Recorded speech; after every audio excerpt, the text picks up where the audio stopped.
The Arab-Israeli conflict is presented in the media as a territorial dispute. A common argument asserts that in the territory of the present state of Israel, there used to reside a 1,000-year-old Arab Palestinian people, which was forcibly evicted by the Zionist Jews. In order to evaluate these claims, we must examine the historical facts. We shall do this in what follows. HIR and Faces present a series based on the book The Collapse of the West, the Next Holocaust and Its Consequences.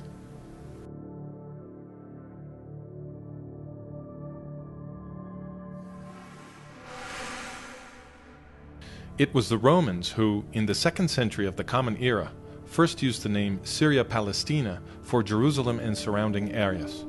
It was an incorrect usage. In Greek, Palestina means homeland of the Philistines, but the Philistines never occupied more than a tiny sliver on the eastern Mediterranean coast, including part of what is today's Gaza Strip, and they had ceased to exist centuries earlier. The Romans had conquered a place called Kingdom of Judah, and they themselves, after possessing it, called it Province of Judea. Both names mean homeland of the Jews.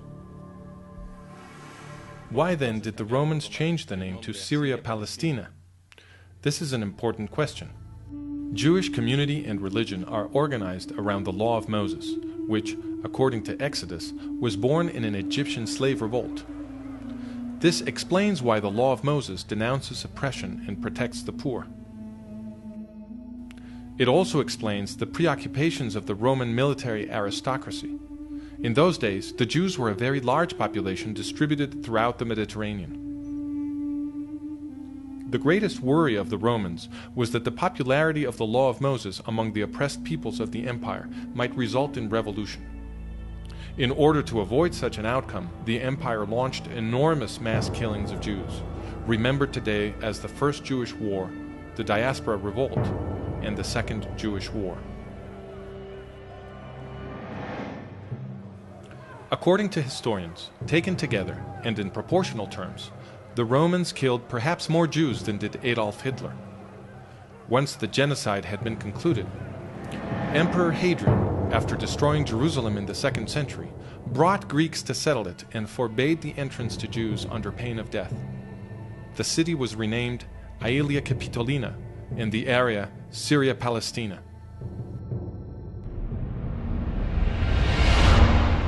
In political terms, Palestine means there are no Jews here, nor do we allow them.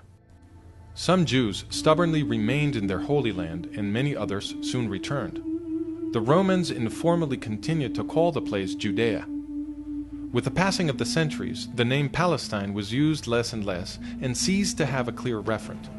Under the Turkish Ottoman Empire, overlord of the area from the 16th century, there was no administrative or political entity called Palestine. In the 20th century, after wrenching the Middle East from the Turks in World War I, the British revived the name when they created the British Mandate for Palestine. But their final definition of Palestine in 1922 was just 1/4 of the landmass that they themselves had baptized Palestine 2 years before. Such arbitrariness supports the complaint of Arab historian Philip Hitti, who testified in 1946 before the Anglo-American Committee of Inquiry that there is no such thing as Palestine in history. Absolutely not. But if the name Palestine is an artificial creation of the Roman Empire, and later of the British Empire, then who are the so-called Palestinians?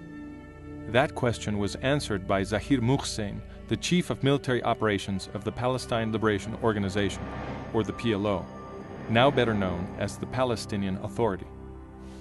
In an interview with Dutch magazine Trouw, Muhsin explained, "We are all part of one people, the Arab nation.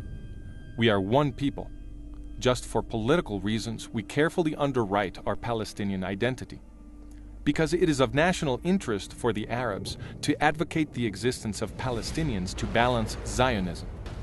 Yes, the existence of a separate Palestinian identity exists only for tactical reasons. The establishment of a Palestinian state is a new tool to continue the fight against Israel and for Arab unity."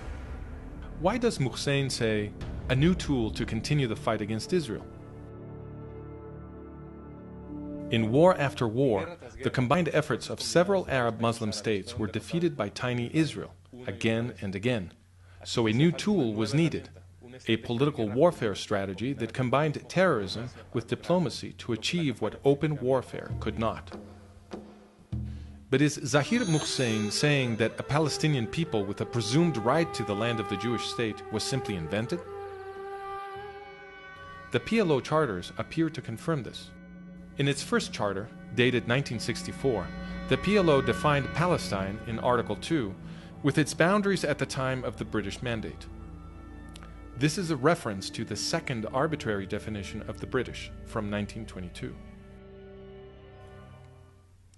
How can a 20th century foreign colonial power arbitrarily define the boundaries of the supposedly ancestral land of the Palestinians?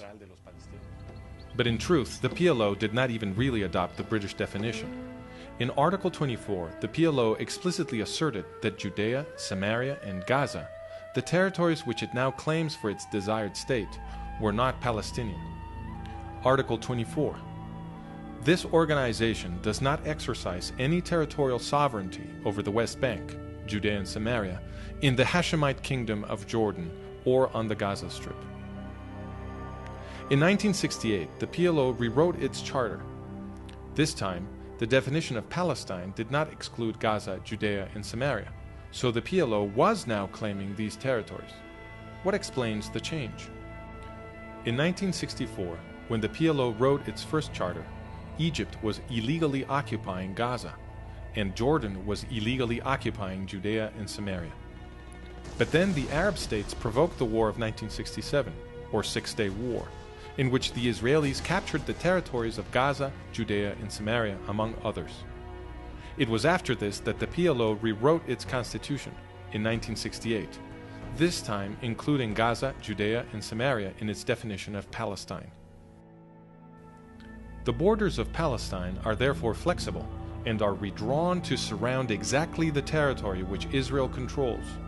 In other words, the borders of Palestine are chosen merely so that it can be used as a tool to continue the fight against Israel. But if Palestine is a recent invention, and the same goes for the Palestinian identity, then where do the Arab Muslims now calling themselves Palestinian come from? Today, about 8 million people live in Israel. But the most reliable estimate about the 19th century puts the population of this area at 300,000. It was practically empty. And that is how 19th century travelers described it. For example, in the mid-19th century, the British consul complained that the area was empty of inhabitants. When Mark Twain visited, he remarked that in the Jezreel Valley there wasn't a single village to be found for 30 miles all around. And a visiting French author, Pierre Loti, wrote that cities and palaces had turned to dust. In a historical study, Karl Hermann Voss explained all this as a result of the Arab-Muslim conquest. In the 12.5 centuries between the Arab conquest in the 7th century and the beginnings of the Jewish return in the 1880s, Palestine was laid waste. Its ancient canal and irrigation systems were destroyed, and the wondrous fertility of which the Bible spoke vanished into desert and desolation. Under the Ottoman Empire of the Turks, the policy of desfoliation continued. The hillsides were denuded of trees and the valleys robbed of their topsoil. And the few people who lived there, who were they? A majority were Muslim, but they were divided by various identities, some of them violently opposed to each other, and none of them Palestinian. There were also small Jewish communities in the large settlements and in the villages of Galilee, and also large populations in Jerusalem, Hebron, Safed, and Tiberias. In Jerusalem, in fact, the Jews were a majority. A document from the British consulate dated 1859 states, "The Muslims of Jerusalem do not exceed a fourth of the entire population." In 1878, 2 years before the Zionist migrations began, the Ottoman Sultan launched a resettlement policy to bring foreign Muslims, mainly Circassians and Algerians. Historian Arnold Blumberg explains, after 1880, the forces of nascent Jewish nationalism, foreign Muslim colonization, sponsored by the Turks, and spontaneous Arab immigration prompted by the new prosperity of Palestine changed the demographic face of the land. Given that starting in 1878, enormous waves of Muslim immigration began arriving in what was essentially an empty territory, it is obvious that the vast majority of those now calling themselves Palestinian do not have thousand-year-old roots in the place. This is confirmed by the UN's behavior, for it has defined a Palestinian refugee as any non-Jew who left during the War of 1948 and whose family had been residing in the area even just 2 years before then. Without such a definition, the population of so-called Palestinian refugees would dwindle almost to nothing. Now then, everybody recognizes that the Zionist Jews settled mostly on barren lands that nobody was using. The very King Abdullah of Transjordan, who would participate in the effort to destroy the nascent Jewish state in 1948, wrote in 1946, "I was astonished at what I saw of the Jewish settlements. They have colonized the sand dunes, drawn water from them, and transformed them into a paradise." The Jewish recovery of the land produced an economic explosion that attracted many Arabs from neighboring countries looking for a better life, and they fattened the numbers of those who would later call themselves Palestinians. Many believe, however, that the Zionist Jews stole the lands upon which they settled, using force.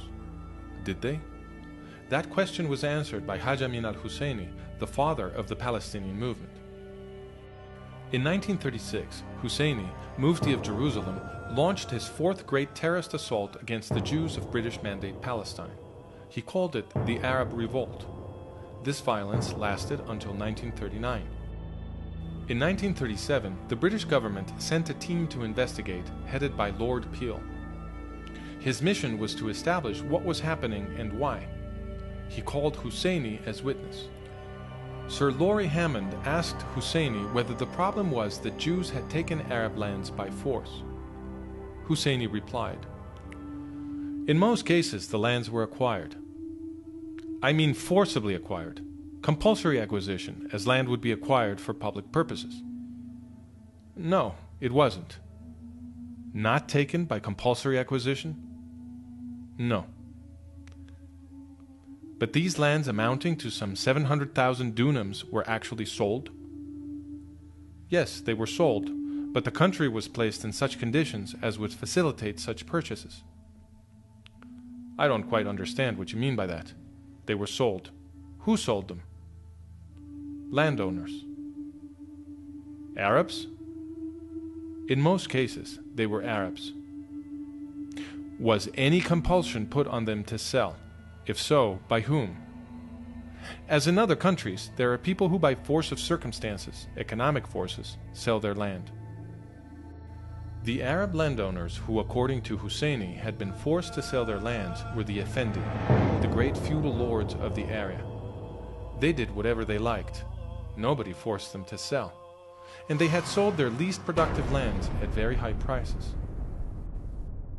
In fact, Husseini's own family, among the largest Effendi landowners, was doing a brisk business with these sales. The Husseinis first would threaten the small landowners with death if they dared commit the so-called national crime of selling land to Jews.